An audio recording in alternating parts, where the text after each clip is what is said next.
Salut les amis, c'est Steph, bienvenue sur la chaîne Lecture Critique.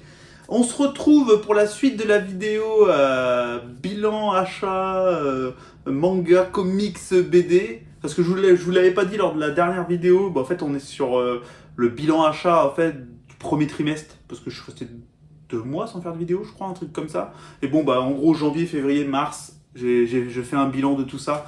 Donc en 2 vidéos. Je crois que je l'avais dit à la fin de la vidéo, un truc comme ça. Mais bon, bref, je parle trop, comme d'hab. Donc une fois n'est pas coutume, en manga, on va être sur une déception. Donc AD Astra, qui est un manga que j'avais dans ma liste d'achat depuis, je sais pas, 10, 11 ans à peu près. Et justement, j'ai profité du fait que les nouveautés actuellement, c'est pas la folie furieuse. Pour me dire, tiens, je vais faire quelques mangas que j'avais dans ma liste depuis un moment. Et donc, AD Astra, qui raconte l'histoire de Hannibal de Carthage, qui a été un grand général. Carthage, pour ceux qui ne savent pas, c'est la Tunisie maintenant, si je dis pas de bêtises. Et c'était un grand chef de guerre de Carthage qui a tenu tête aux Romains. Ça commençait bien jusqu'au moment où ils ont rajouté des pouvoirs dedans, de la fantaisie, donc du fantastique quoi. Et je vous avoue que ça m'a sorti du truc, c'est-à-dire qu'il y a des qualités, il y a vraiment des qualités dans ce manga. J'ai lu que le premier tome, j'ai pas lu le deuxième du coup, mais le côté rajouter des pouvoirs dans un truc historique qui se veut historique, j'ai pas adhéré du tout. Je suis pas quelqu'un qui a de soucis avec les pouvoirs, hein, vous le savez, hein, je vous ai déjà présenté 30 000 lectures où il y a des trucs paranormaux, etc. Mais mets-moi un univers dans lequel c'est normal d'avoir des pouvoirs, etc. Me mets pas un truc historique qui s'est passé sur la Terre, etc. Et tout d'un coup, il y a des pouvoirs chelous, le mec est un élu de Dieu, il est bébé, il parle, alors qu'il est bébé, c'est un nourrisson dans les mains. Enfin, j'ai pas pu adhérer à tout ça, en fait. Ce qui est bête, parce que le manga a vraiment des qualités, que ce soit dans la narration, tout ça, les dialogues très sérieux, très seinen, et tout. Et les dessins, je vais vous montrer. Les dessins, c'est vraiment pas mauvais. On est vraiment sur un dessin avec pas mal de détails, un bon chara design. Franchement, j'ai trouvé au niveau dessin ça très propre, très sympa. Mais malheureusement, voilà, je me suis peut-être un peu braqué sur le truc des pouvoirs de ça, mais du coup, j'ai vraiment pas adhéré. Du coup, je pense que c'est franchement pas forcément un mauvais manga, mais que c'était pas pour moi. Ensuite, un petit comics de super-héros qu'on a lu tous les deux avec Stéphanie. Paf, Green Arrow, année 1. Alors, pour tous ceux qui voudraient se lancer dans Green Arrow, c'est juste la lecture parfaite. Parce que c'est année 1, ça reprend tout simplement les origines. C'est un récit complet qui reprend les origines de Green Arrow. Donc si vous ne connaissez pas Green Arrow, en gros, c'est ni plus ni moins que Robin des Bois dans l'univers de Batman. On est sur un homme qui n'a pas de pouvoir.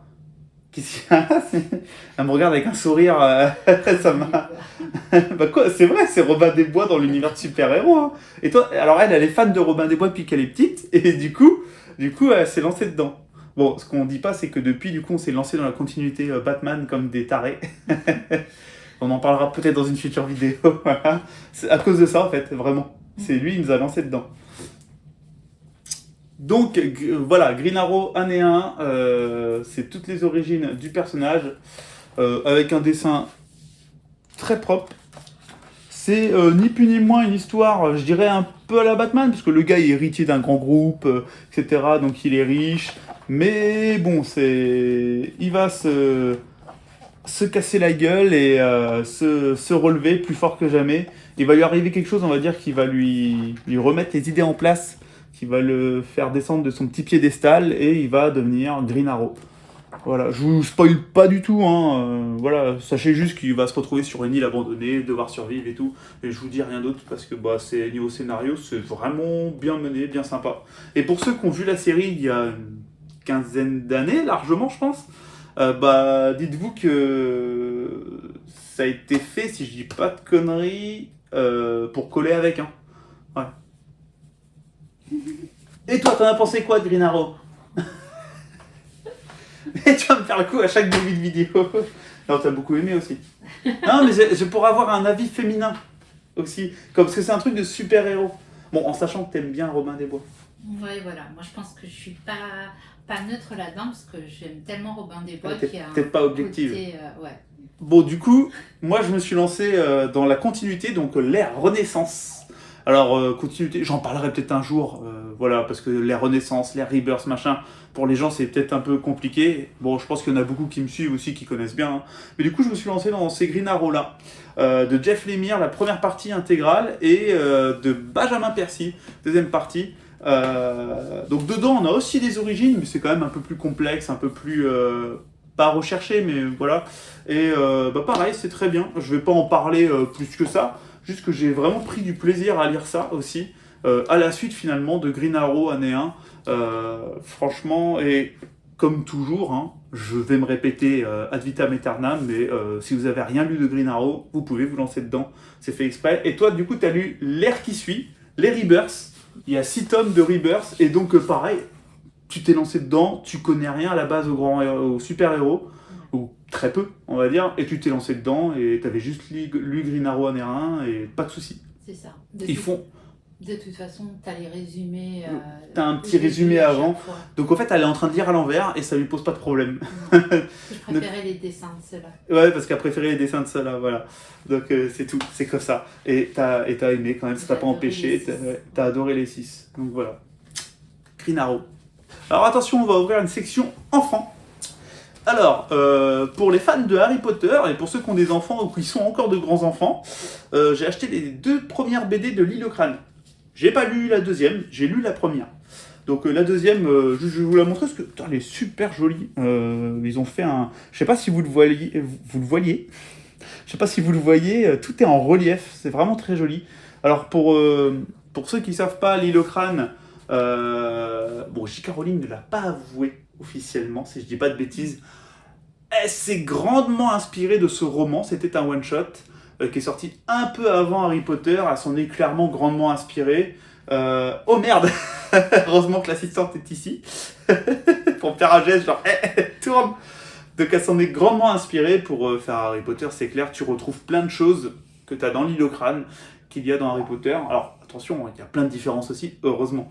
Mais elle l'a jamais avoué, il y a plus d'une personne qui m'ont dit dis donc ça ressemble beaucoup, mais voilà. Et d'ailleurs l'auteur lui-même dit là-dedans qu'il voulait faire une suite à L'Île au Crâne, mais que il a jamais pu la faire parce que les ventes de Harry Potter sont ce qu'elles sont. Lui c'était limite, enfin c'était pas quelque chose d'exceptionnel pour lui niveau vente, et du coup il a jamais pris la suite. Le tome 1 est collector. Je vais enlever la petite pub là que j'ai laissée dessus. Hop, le tome 1 est collector, il est entièrement en toilé et incrusté d'or. Bon, ce n'est pas vraiment de l'or, hein, sinon j'aurais acheté le bouquin, je sais pas combien ça vaut l'or, mais ça aurait été intouchable. Tac. Et alors les dessins sont ce qu'ils sont. Moi j'ai beaucoup aimé, je pense que certaines personnes peuvent ne pas aimer. Moi j'ai beaucoup aimé. Alors oui, ça ressemble à Harry Potter, mais ça ressemble seulement, il y a pas mal de différences quand même, et moi j'ai beaucoup apprécié ma lecture. Les personnages sont attachants aussi. Bon, il faut vraiment réussir à se démarquer de Harry Potter, hein. Il faut vraiment se dire je lis autre chose, hein. Ce n'est pas Harry Potter, voilà. Et la fin du bouquin m'a donné envie de lire le reste. C'est enfantin, ça reste enfantin, c'est pas un truc pour adultes non plus, mais je pense que moi, mon amour pour Harry Potter a fait que j'ai réussi à bien accrocher, à prendre du plaisir, et que j'aime voir les différences qu'il y a. Pour continuer dans la partie enfant, un peu grand enfant, parce qu'il y a quand même des thèmes des fois dedans qui sont un peu plus adultes, il y a les cœurs de ferraille. Alors ça, j'ai kiffé. J'ai commencé à les lire en numérique. Ouais, le mec s'est mis un peu à la lecture numérique sur Isneo. Attention, cette vidéo n'est pas sponsorisée. J'ai pas encore assez d'abonnés pour ça. Attendez les 10 000 abonnés et vous allez voir comment je vais m'enrichir sur votre dos. Non, je pense pas le faire un jour, ça. Ça dépend combien on me proposerait. Tu me diras si on me dit 400 balles pour parler de nous dans une de tes vidéos. Je sais pas si... Bref, non, après, il faut faire une micro-entreprise, tout ça. Oh, la flemme. Franchement. Bref, les cœurs de ferraille. Donc, les cœurs de ferraille, c'est des récits complets dans un univers où les humains côtoient les robots. Et c'est vraiment touchant, c'est vraiment bien foutu. Le fait que ce soit des récits complets, vous savez, le délire des récits complets à chaque tome, c'est vraiment quelque chose de pas mal finalement, parce que tu peux comme ils mettent un an à faire chaque BD, tu peux, quand tu reçois ta BD, la prendre, la lire. C'est cool, putain. T'es pas obligé d'avoir forcément tout relu avant. Et dans chaque récit complet, une histoire différente, bien sûr. Mais on va souvent suivre des enfants. Ça, c'est vraiment bien. Je vais pas vous spoiler, je vais pas vous dire de quoi ça parle, mais on va de tout. On va de un enfant qui va rechercher un robot qu'il a eu comme nourrice, par exemple, il s'est attaché à elle. On va avoir une histoire d'amour entre un robot et une humaine, etc. Donc pas mal d'émotions dans ces récits. Et on a, comme je vous l'ai fait voir, on a un dessin un peu particulier, un peu vintage, avec aussi un filtre qui est dessus où la couleur est assez, terne. Exprès justement, ça fait un effet vieille BD, mais tu vois bien que c'est moderne et c'est bien foutu. Et j'ai vraiment pris un vrai plaisir à regarder aussi ces BD. J'ai trouvé ça vraiment bien dessiné, bien foutu. C'était pour moi presque un petit coup de cœur, les Cœurs de Ferraille. Franchement, les 3 tomes là, ça a été un vrai petit plaisir. Et en gros, il y en a un par an qui sort vers le mois de juin, je crois. Donc là, on va pas tarder à avoir le 4e et je suis bien content de les avoir découverts seulement maintenant. Parce que déjà, au mois de juin, je vais voir le 4e. Ensuite, un truc que Stéphanie a lu. Morgana et Oz. On est sur un webtoon, je crois. C'est ça, un webtoon, là? Oui. Très girly, quand même. On va y aller franco, hein, c'est quand même très girly. Mais c'est bien, comme ça, il y en a pour tout le monde sur la chaîne. C'est quoi? Donc, c'est l'histoire d'une petite sorcière lors d'un un rendez-vous de clan entre des vampires et des sorciers qui, sans faire exprès, transforme l'héritier des vampires, c'est ça, un truc comme ça, en chat. Et du coup, elle est vraiment pas douée pour la sorcellerie. Lui, il veut être transformé en vampire, tu mets en humain, quoi. Elle arrive pas à le retransformer. Et puis, du coup, ça va être leur duo, leur aventure, pour réussir à le retransformer en vampire, je pense. C'est ça. Et c'est une lecture popcorn. Hein. Lecture popcorn, comme disait Authentique avant. Voilà. Lecture popcorn. Toi, tu t'es dit à la base, je tente, mais je risque de pas aimer. Ouais. Et en fait, t'as pris beaucoup de plaisir. Ouais, parce qu'en fait, c'est mignon et drôle à la fois. Il y a beaucoup d'humour. Et on s'attache à ces 2 personnages, mais aussi à chaque personnage des clans différents. Ouais, t'as des personnages des clans qui... Et les sorciers. Et c'est très sympa. Les 2 premiers m'ont plu, à voir la suite. Ouais, après, à voir... Il y en a combien de prévus? Je sais pas, je pense pas que ce soit annoncé, justement. On est en tout cas sur un format quand même bien épais. On est à 15,90, donc 16 €. Hein. On est sur un papier mat, pas un papier glacé. Parce que des fois, les webtoons, ils ont quand même un papier glacé, mine de rien. Les dessins, c'est classique. Hein. Ouais. C'est pas des dessins de fou furieux. Mais il y a un petit chat. Et quand il y a des petits chats, ça vaut tout l'or du monde. Voilà. C'est tout. Et c'est surtout de l'humour, de ça. T'as accroché. Pourtant, c'est typique le genre de lecture que d'habitude, tu vas me dire, c'est gamin, c'est de la merde. Parce qu'elle en essaye beaucoup. Hein. Tu fais repartir la moitié. Donc voilà. Et là t'as vraiment accroché. Donc je t'avoue que ça m'a surpris, moi, que t'accroches. Hein. Ça m'a surpris, vraiment. Et voilà. Ça a l'air mignon, voilà. Allez, pour une fois, on va pas parler d'une nouveauté. Je vous relance avec mon Sound of Life. Il revient à peu près une fois par an sur la chaîne, ce truc-là. J'ai acheté le tome 15, je l'ai lu, mais c'est parce que j'ai quelque chose de nouveau à vous dire dessus. C'est pour ça que j'en reparle. En général, je parle pas des lectures en cours, forcément. Sound of Life, pour ceux qui me suivent depuis longtemps, vous savez, c'est un petit bonbon. Pour moi, c'est un petit manga bonbon. Voilà, c'est pas... Ça n'a jamais été une dinguerie, mais on suit des jeunes qui font du koto, donc un instrument de musique ancestral japonais. C'est des jeunes qui en font dans un club de lycée. On va suivre ces jeunes avec leurs problèmes de jeunes, leurs problèmes d'amour, leurs problèmes de famille, etc. C'est prenant, c'est touchant, il y a de l'émotion, j'ai beaucoup aimé. Mais j'arrive à un moment où dans ce tome 15... ils ont un objectif, qui est de participer à un concours national. J'ai l'impression que ce concours national est encore loin d'arriver. Alors que j'ai quand même cette envie que ça arrive. Et surtout, on est au tome 15 et je me dis, bon, ça serait bien que ça arrive dans les prochains tomes, quoi. Et j'ai l'impression que l'autrice, ça va attendre encore un petit peu. Sauf s'il y a une grande ellipse ou quoi. Et surtout, j'ai l'impression qu'elle est en train de nous servir toujours le même plat, c'est-à-dire que là je suis arrivé, si vous voulez, on arrive à une fin d'année. Et je me suis dit, bon, bah, ça serait bien qu'il y ait le concours national là qui arrive, et puis voilà. Bon, il y a plus de 30 tomes au Japon, donc quelque part, je me suis dit, peut-être pas. Voilà, c'est un peu long en fait, et je vois qu'à la fin de ce tome-là, nous réintègre un personnage, et je me suis dit, oh mon Dieu, encore un personnage qui va arriver avec ses problèmes familiaux, avec ses problèmes machin, nana, et c'est le problème qu'on retrouve dans beaucoup de mangas. Lâchez l'affaire, les auteurs japonais, lâchez l'affaire, arrêtez. C'est pas parce que vous êtes tombé sur une poule aux œufs d'or que ça marche, il faut continuer. Là, si tu nous ressors encore un peu... Enfin, jusqu'ici, elle a réussi à m'avoir toujours. Alors peut-être que je suis en train de vous dire ça et que le nouveau personnage, eh ben, il va réussir à m'avoir et tout. J'ai le tome 16, je vais lire le tome 16, mais c'est pas dit que j'arrête pas. Parce que même si c'est mon petit bonbon, au bout d'un moment, quand tu me ressors toujours la même sauce, quand tu me resserres toujours, je peux vous servir votre plat préféré, un plat gourmand, si je vous le sers tous les jours, au bout d'un moment, vous allez être écœuré, bah là, c'est un peu la même chose que j'ai peur qu'il se passe. Voilà. Donc, je me suis tenté les vieux fourneaux. Donc, quand je les voyais en magasin, je vous avoue que je me disais que c'était vraiment pas une lecture pour moi. Je me disais que j'allais pas être pris par l'humour et tout. Mais comme j'avais lu Track Match, dont je vous ai parlé le mois dernier, enfin même pas, il y a 2 semaines peut-être. Oh mon Dieu, je me suis avancé sur une date, le temps que je fasse le montage. Oh là là, pression. Par le même auteur, Lupano, j'avais vraiment adoré, donc je me suis dit, peut-être qu'il a un humour que je peux aimer, et en fait, bah, les vieux fourneaux, gros coup de cœur. Gros coup de cœur, j'ai juste adoré ces 3 petits vieux en retraite. Niveau scénario, c'est vraiment bien foutu, c'est plein d'humour.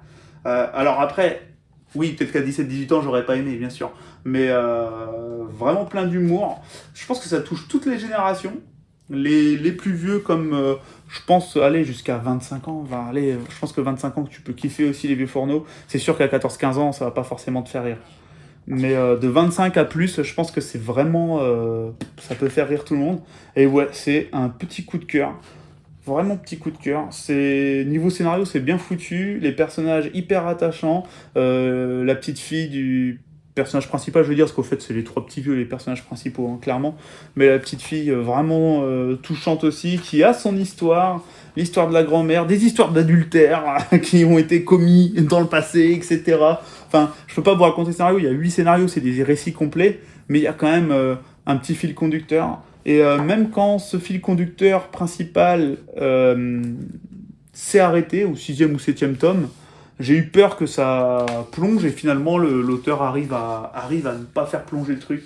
Donc vraiment, les vieux fourneaux, petit coup de cœur. Les dessins que vous avez vus, c'est classique, mais c'est pas vraiment pas mauvais, loin de là. Donc voilà, petite collection comme ça, il y a 8 tomes comme ça, avec des couleurs différentes, qui est très jolie. Franchement, en tranche, même toi t'aimes bien, hein, franchement... Dargo, bon, c'est vraiment une BD classique, hein, c'est une BD classique, il n'y a pas un travail de fou furieux. En même temps, le prix est raisonnable, je crois. Ensuite, dans l'univers Invincible, vous voyez, il y a la série principale fait 12 tomes, et il y a des préquels, des spin-offs qui ont été faits. Par exemple, sur les Gardiens du Globe, qui est un groupe de héros qu'on retrouve dans Invincible, ça, je ne l'ai pas encore lu, c'est en 2 tomes. Et il y a un super-héros un peu qui passe inaperçu dans Invincible. Franchement, c'est un super-héros un peu bidon, quoi. Un mec qui trouve une armure, qui est dans une armure, une sorte de pâle copie d'Iron Man, qui s'appelle Tech Jacket. Et ma surprise, ils ont sorti donc ça va être en 2 tomes. C'est son origin story, de comment il trouve l'armure, comment il va apprendre à appréhender les pouvoirs et tout. Et j'ai beaucoup aimé, ça m'a replongé dans l'univers Invincible que j'avais vraiment kiffé l'an dernier. Et une origin story de super-héros, c'est toujours très sympa. Et avec la patte de Kirkman, la patte de l'univers Invincible, les beaux dessins, le beau tome, ça a été un vrai plaisir. Ça a été un vrai plaisir de retrouver cet univers-là. Alors vous voyez, c'est un peu spécial, hein. Par exemple, les extraterrestres, là, tout ça, sont un petit peu ridicules, mais j'ai bien aimé certains délires, comme au fait, c'est donc des armures qu'une race extraterrestre qui est extrêmement faible physiquement a inventé. C'est une armure qui décuple les forces. Et donc quand cette armure tombe entre les mains d'un humain, un humain qui est beaucoup plus fort que cette race extraterrestre de base, ça va en faire vraiment un surhomme, un mec super balèze. Et rien que ça, c'est des genres de délires que j'ai beaucoup aimé. Du coup, cette race extraterrestre va le prendre avec lui pour combattre des ennemis et tout. Et c'est vraiment un délire. C'est toujours ce délire de l'espace et tout que j'aime beaucoup dans Invincible, avec des trucs un peu ridicules parfois, voilà. Donc, l'univers Invincible, pour moi, c'est toujours un grand oui, quoi. Ça marche toujours. Attention, c'est un cran en dessous de Invincible. Clairement, Invincible, c'était vraiment top, mais c'est un petit cran en dessous. Mais le fait que ce soit des origin story, ça marche. Ensuite, je vais vous parler de BD d'aviation, mais qui n'est pas à moi, qui est à Stéphanie. Donc on est en 4 BD, Liberty Betsy, donc ça raconte quoi? L'histoire d'une afro-américaine qui va percer dans l'aviation américaine du coup? Ouais, c'est son combat pour être pilote dans l'Amérique, et notamment dans l'Alabama des années 50. L'Alabama des années 50, ok. Donc difficile pour elle. Et on suit en parallèle l'histoire de son papa qui était pilote en 1944. Donc, pendant la Seconde Guerre mondiale. Voilà, il y a deux périodes différentes. Du coup, moi qui lis des trucs d'avion, je vais pas trop tarder à me les faire à un moment, je pense. Non, clairement. Parce que ce que tu me racontes là, donc son histoire à elle, donc qui se bat en tant que fille noire pour être pilote, parce que déjà les hommes noirs, clairement, j'ai lu un récit de Garcenis dessus. Spoiler dans la collection Cockpit, mais en comics, un récit de Garcenis qui justement parle d'un pilote noir pendant la Seconde Guerre mondiale. Déjà, eux, on les envoyait un peu, c'était de la chair à canon, clairement. C'était la première ligne. Et il n'y avait pas de respect et ils devaient faire plus leurs preuves que des blancs. Et déjà, fille noire dans les années 50, ça devait être dur. J'imagine qu'on a, j'allais dire un peu tous les clichés de l'époque, mais c'était le cas. C'était bien le cas. Et donc en plus, son père pendant la Seconde Guerre mondiale, ça devait être très intéressant, je trouve. Les deux périodes sont intéressantes et moi j'ai beaucoup aimé la narration et les dessins. Ouais, les dessins, ça a l'air sympa. À chaque fois que je t'ai vu lire, ça avait l'air sympa. À savoir que c'est des cycles qui tiennent en 2 tomes. C'est-à-dire que c'est 4 tomes complets et que ça se tient en 2 tomes à chaque fois. Donc une histoire complète. En gros, tu peux lire les 2 premiers et revenir sur les 2 autres un peu plus tard. Ouais. Donc niveau dessin, alors moi les couleurs, je les trouve un peu fades. Mais ça va bien peut-être avec l'univers un peu. Attends. Donc on voit les gunfights sont jolis, hein, les effets de pyrotechnique sont très propres. Fais voir quelques pages. C'était un peu fade quand c'était dans les années 40. Ah d'accord, parce que en gros c'est peut-être un peu plus fade quand c'est dans les années 40 et quand c'est actuel c'est moins fade. Ok. Donc oui, les dessins sont très propres. Hein. Franchement on voit bien que c'est bien dessiné, c'est bien foutu. Cara design un petit peu... Non? Genre le mec là, cara design un peu... Moi j'aime bien un peu cartoon. Cara design un peu approximatif à mon goût. Voilà. C'est pas à moi, donc je dénigre.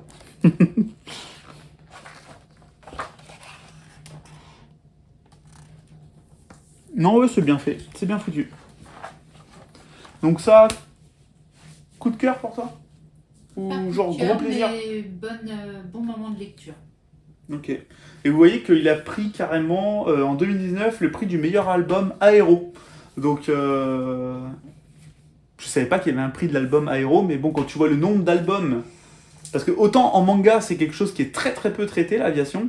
La guerre en règle générale n'est pas autant traité que ça. En BD franco-belge, c'est incroyable le nombre de récits de guerre, d'aviation, de chars. Tu sens que la population qui lit du franco-belge a 40, 50 ans, on va dire au moins 30 ans. Et que tu sens que les gens sont plus intéressés par des trucs historiques, etc. C'est pas le même public, quoi. Et du coup, tu as beaucoup de trucs de guerre en franco-belge. Donc, quand tu gagnes le prix du meilleur album aéro, c'est que tu as gagné devant beaucoup de concurrents. Je vais continuer dans la franco-belge, parce qu'on a eu 3 mois bien franco-belge, mine de rien. On est bien tombé dedans. Alors là, un album qui clairement donne pas envie. On a eu du mal à l'acheter. Hein. Donc, c'est moi qui l'ai acheté, qui ai craqué. En fait, on adore la collection. C'est la collection signée de chez Le Lombard. On en a déjà parlé une fois ou deux. C'est une collection toute blanche comme ça. Et c'est vrai que c'est des récits de qualité qui sortent dedans. Vraiment des récits de qualité très matures qui sortent dedans. Mais alors celui-là, comme ça, là, il ne nous a pas forcément donné envie. Pourtant, c'est du western. Toi, tu adores les westerns. Et quand on a ouvert les dessins, voilà, là, c'est fade. Là, c'est fade. Là, le chara design est très moyen. Vraiment, les dessins, c'est pas la qualité première du truc. Et pourtant, je vous jure que j'ai passé un très très bon moment sur Au cœur du désert. On va suivre un jeune lieutenant, je crois, qui est dans l'armée, à qui on donne une mission d'aller retrouver un soldat déserteur qui mène une révolution avec des Indiens. Je vais pas vous spoiler, mais il a été choisi pour une bonne raison. Voilà, je vais pas vous spoiler parce que ça fait partie d'un truc quand même de l'histoire. Et donc le gars va partir avec des soldats, il va se retrouver avec un... Comment on dit quand il y a plein de chariots, plein de gens différents un convoi. Un convoi de personnes qui vont de ville en ville pour essayer de trouver un nouvel endroit où se poser, où vivre leur vie. Et donc, du coup, pas mal de personnages différents. Donc, il y a un côté slice of life dans ce convoi, le côté soldat, protection de ce convoi, et en même temps, objectif d'arriver à sa mission, donc de ramener ou de tuer, surtout de ramener ce mec qui mène une révolution avec les derniers Indiens. Et franchement, génial. Il y aura eu des super dessins, c'était coup de cœur, c'est sûr et certain. Mais à cause de la pauvreté des dessins, ça restera qu'un très bon. Mais bon, avec des dessins comme ça, que je me retrouve dans du très bon. Alors c'est de l'aquarelle. C'est ce qui fait que quand même c'est de l'aquarelle. On est sur un truc quand même... voilà, c'est un artiste le mec. Le mec a fait chaque truc en tableau aquarelle limite. On a fait une BD, donc... je peux pas crier dessus, mais faut avouer que pour moi c'est un peu fadasse. J'aime pas trop les cara design. Ça fait très vieux cul. Faut appeler un chat, ça fait vieux cul. Mais vous voyez, hein, il y a de la prostituée. Voilà, donc voilà, à partir de là, c'est une bonne BD. Non, je déconne. Bah, pourquoi tu fais ta valise? Pourquoi tu t'en vas? Donc voilà, Au cœur du désert, franchement... bah, je vous la conseille. Je vous la conseille si les dessins vous rebutent pas. Après, il faut pas se forcer, hein, surtout pas. Mais je vous la conseille. Vraiment, très bonne BD. On est à la limite du coup de cœur, voilà. Là, si je devais faire le top de fin d'année, là maintenant, ce serait dedans largement. Ensuite, de Stéphanie, Un putain de salopard de Loisel au scénario. Donc, alors ça, qu'est-ce que ça raconte? Parce que alors ça, par contre, je me suis pas renseigné avant. C'est à toi de me dire ce que ça raconte là. C'est l'histoire d'un jeune homme qui s'appelle Max, qui va aller à la recherche de ses origines, et notamment de son père, au Brésil.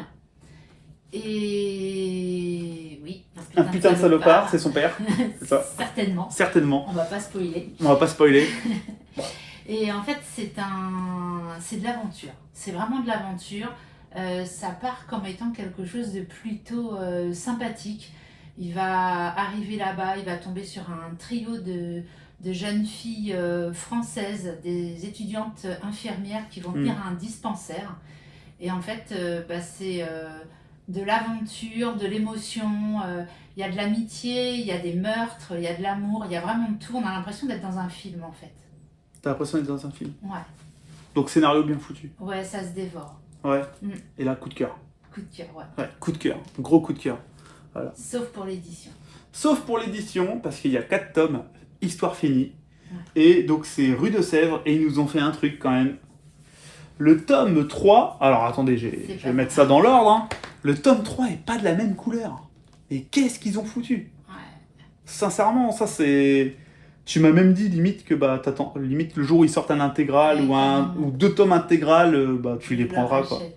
Parce que comme c'est un gros coup de cœur et que bah là ça c'est moche hein. Ouais. Tu sais qu'il n'y a aucune même couleur d'ailleurs. Le tome 1 est un peu plus foncé, ça c'est vert légèrement moins foncé que le tome 1 et alors là c'est carrément bleu. Même les numéros sont pas vraiment à la même hauteur. Ouais bah là on voit pas parce que j'arrive pas à les garder mais même les numéros sont même pas à la même hauteur. Mais au moins la couleur quoi.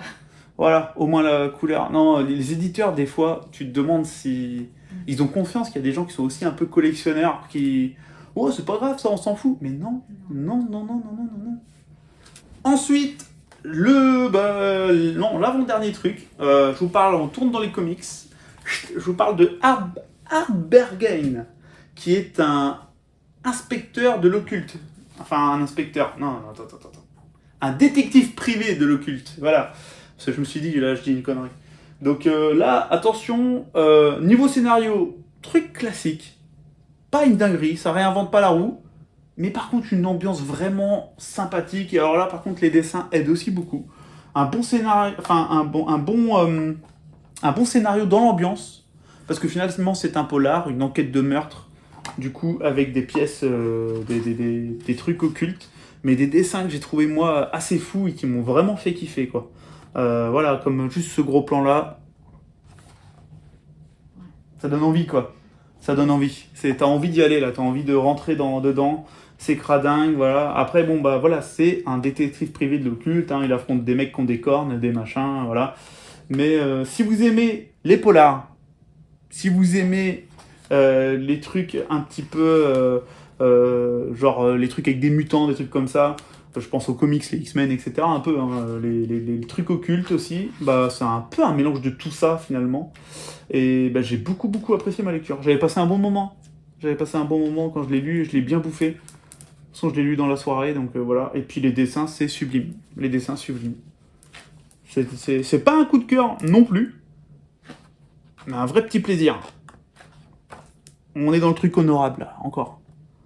Et c'est les humanoïdes associés, donc c'est même pas un éditeur de comics à la base. Hein. De temps en temps, il y a des éditeurs de BD comme ça qui vont chercher, parce que bah, justement, et c'est peut-être plutôt bon signe en général, c'est-à-dire qu'ils sont tombés sur un truc, une opportunité, et qu'ils ont trouvé ça bon, et qu'ils se disent vraiment, tiens, on va éditer ça.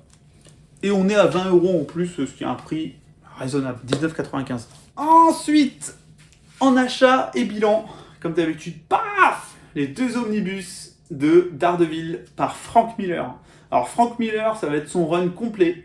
Donc c'est tout ce qu'il a fait sur Daredevil des années 75 à... Non, 85, je crois, un truc comme ça, à 93, un truc dans le genre. Donc fait en 2 omnibus, parce qu'il y a une pause entre deux, et pendant 2-3 ans, il n'a pas été dessus, après il est revenu. Un truc dans le genre. Donc j'ai bien aimé, parce que bah, Frank Miller, il a été... assez révolutionnaire dans l'univers de Daredevil, et bon, dans le comics en règle générale. Aujourd'hui, ça paraît rien, mais à l'époque quand même, donc on le voit arriver au tout début de cet omnibus seulement en dessinateur. Donc au début, alors attention, hein, c'est un petit peu Daredevil va à la pêche, Daredevil va nous préparer une lasagne, Daredevil, j'exagère, hein, mais c'est les scénarios de l'époque, c'était vraiment pas fou quand même. Voilà, il y a un ennemi qui arrive, un nouveau ennemi qui arrive, faut l'arrêter quoi. Voilà, et bon bah, Frank Miller était arrivé seulement au dessin, et au fur et à mesure, il va prendre la tête du scénario aussi. Et pareil, à partir du moment où il prend le scénario, tu vois qu'au début, il continue de faire du scénario comme c'était au début, et au fur et à mesure, il va évoluer, et il va aller vers quelque chose de plus moderne. Et à ce niveau-là, c'est vraiment bien. Alors désolé, je galère à vous le montrer, parce que Omnibus, c'est lourd. Voilà. Et il va aller vers quelque chose de plus moderne dans le récit, dans le scénario. Alors, rien qui pète 3 pattes à un canard, parce que ça reste, on est dans les années début 80, même les scénarios de ça, comparé à ce qui sort maintenant, franchement, c'était pas une dinguerie non plus. Mais on est sur quelque chose qui se lit, qui est sympathique à lire, qui a les défauts de son âge, bien sûr, mais il y a surtout le côté très évolution. Et au fait, il y a aussi surtout des récits cultes dedans. Par exemple, si vous avez regardé la série Daredevil, sachez que beaucoup de choses qui se passent dans la série Daredevil, c'est tout droit pioché de ce que Frank Miller a fait. Hein. En, bien sûr, un peu arrangé, les angles arrondis, un peu plus moderne, parce que Frank Miller, voilà, ça souffre de son âge. Voilà, pareil, niveau dessin, c'est vraiment... Moi, je peux comprendre que dans les années 80, c'était révolutionnaire, Frank Miller. Aujourd'hui, moi, je trouve ça... J'ai lu les 2 omnibus, j'ai pris du plaisir en les lisant, mais je trouve ça vraiment pas beau. Faut avouer, c'est un peu dégueu. Voilà, faut appeler un chat un chat. Je sais que je veux bien, faut pas toucher aux trucs cultes, etc. Faut pas toucher, voilà. Mais la vérité que bon bah non, niveau dessin, faut appeler un chat. Frank Miller, c'est pas fou. En 2025, quand tu dis Frank Miller, tu te régales pas au niveau des yeux. Mais n'empêche que je comprends que dans les années 80, ça tapait. Voilà, que les gens ils disaient waouh, je suis en train de lire un truc magnifique. Aujourd'hui, nous, pas forcément. Il y a quand même des trucs, des fois, avec des traits, des couleurs, par exemple les couleurs roses, etc., là, à moitié violette, c'est pas très... Voilà. En tout cas, c'est pas forcément ma came. Mais dans le 2e omnibus, donc paf, dans le 2e omnibus, on a un récit qui s'appelle Born Again, qui est un récit culte, fondateur pour Daredevil, où l'ennemi principal est le Caïd et il va complètement le détruire. Ça va être vraiment un récit de souffrance pour Daredevil, et d'où le nom Born Again, la renaissance quoi. Oui c'est ça, renaissance. Et là quand même, c'est là que tu arrives à... Là j'ai compris dans ce récit que ouais, Frank Miller, j'ai compris qu'il a marqué son temps. Parce que là on arrive à un niveau de scénario où vraiment on est proche de ce qui se fait maintenant. Il manque un peu, je dirais, pas de slice of life, mais de profondeur dans les personnages, dans les histoires émotionnelles, etc. Il manque ce que tu as maintenant dans les récits de super-héros. Je parle de récits de super-héros là. Ce que tu as dans les récits de super-héros actuellement, où justement tu as beaucoup de slice of life, tu as des histoires d'amour, des problèmes de cœur, etc. Et aussi des gros méchants. Là, on est vraiment sur le Caïd face à Daredevil, qui va s'attaquer à une partie un peu plus personnelle de lui, mais ça manque de... Voilà. Il manque quelque chose, il manque un truc pour vraiment arriver à un niveau exceptionnel. Mais je comprends que par contre dans les années 80, tout début 90, quand il sort ça, Born Again, Frank Miller, bah, il tape fort. Il tape très fort à l'époque. Et donc récit fondateur, et au fait c'est un peu un must-have dans la bibliothèque. C'est un peu un must-have à avoir. Et surtout ce que j'adore dans ces deux omnibus, c'est que tu vois vraiment là, tu as l'évolution du comics en direct presque, parce que bah, Frank Miller a fait évoluer le comics de fou. En tout cas le comics Daredevil. Sur ces bons mots, c'est fini, on n'a plus rien à présenter. Je vous remercie d'avoir suivi, vous êtes toujours vachement présents, 1700, 1800 vues sur la dernière vidéo, alors que putain, encore une fois, j'étais resté 1 mois et demi sans poster, ou 2 mois sans poster, et donc vous êtes là, franchement, merci, un grand merci à vous. Pour une fois, je vais y penser, mettez le pouce bleu, ça aide la chaîne. Donc voilà, merci les gens, gros bisous.